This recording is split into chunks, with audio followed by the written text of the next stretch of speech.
So Transport and Infrastructure Development Minister Felix Mona anga aenda kunonyaradza Ronald Mujuru kumusha kwake kuChivu where burial took place. Vagonawo minister ava nezuro takavaona vachichema and Nasi was there, he was present, and I'm quite shocked kuti kuZANU-PF kutori nevanhu vane moyo. Amen. Hopefully they're going to get him counseling and walk him through grief because he really needs support. Hatide vanhu vanongoenda kurufu vongosiya munhu akadaro, because at this moment this man needs all of us. Not forgetting Nyaradzo. Nyaradzo yakabata basa hombe. Ndofunga mamuchinyatsoona zvinhu zvati munyatsoona zvanhu zvine order. It's not easy to organize a funeral of 6 people at once, but without fail Nyaradzo delivered. Pachatanga kuona Ronald reality vanhu pavanenge vakuenda akufana kudzokera, ndofunga kutenward kunonofesana neimba ona mumba musina kana chii, anotoda munhu kutoti anofana kugara nevanhu vakatowanda for the coming like a few months or a year or plus kusvika aright, because he really needs people around him. Because kana wakambofirwa you realize kuti unozonyatsochema vanhu vasisipo, ndopa unotonyatsozoona reality apa. Kana paichine vanhu ringe richiita kunge drama, richiita kunge pamwe vanhu veve vaenda kunovhizita vachadzoka kana kuti chiko. At this moment I think he's still in that phase grief, but zvichazonyatsoita zvazvo in no time.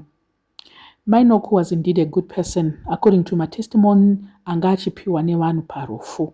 Vanhu vemunharaunda remutenward vanga vachitotaura kuti she was someone who was present for the community, and she was a good friend, she was a good neighbor, she was a good churchmate. Vanga vachingotaurwa, vanga vachingopupurirwa nevanhu kuti mukadzi uyu anga akanaka.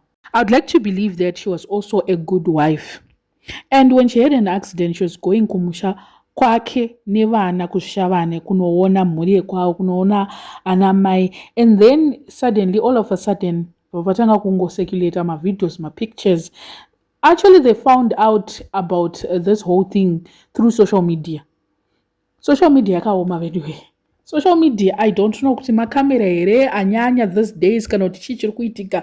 Vanhu tinenge tine mafoni edu, but tinenge tisiri kunyatsogona kumashandisa kuti tikangowana something chaitika takutongoposta, titomboite mind kuti mhuri yacho yaziva here kana kuti chii. Kudhara rufu rwaiuya through mapurisa ndiwo aiuya kuzonotifya vanhu, but manje mazuva ano anybody ari kungori nekamera nechii anenge akungoposta pasocial media, which is so insensitive for the relatives. We must behave ourselves sometimes.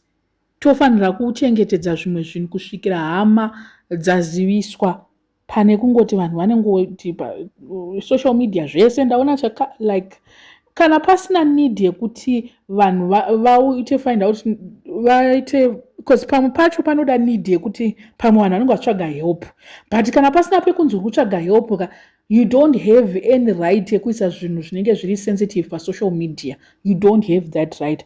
But vanhu mazuva ano generation yedu yakaoma veduwe, and I just hope Ronald will be fine and will get more help from the community, from our government, from minister vari vataona. Hopefully minister would do his party. Ndofunga ndo vanyatsoona vakanyatsonzwisisa kuti zvanga zvakamira sei kurufu ikoko.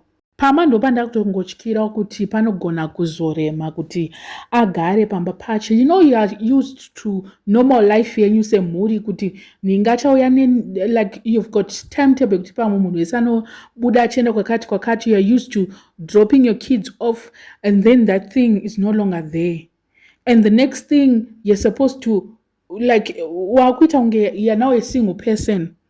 Iwe ngombori nevanhu 5, 6 nemukadzi wako, 7.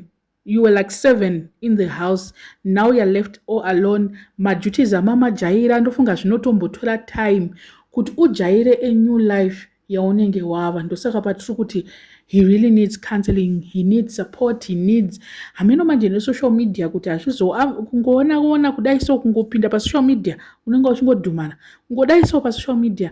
Ndofunga he must also stay away from social media from now, because akada kuita social media zvinomunonotsa kuti ahile pakadai. Zvinoda kuti ambite stay away, because a lot of people were just saying things zvakawanda zvanga zvitaurikana and zvakawanda zvanga zvipostewa nevanhu.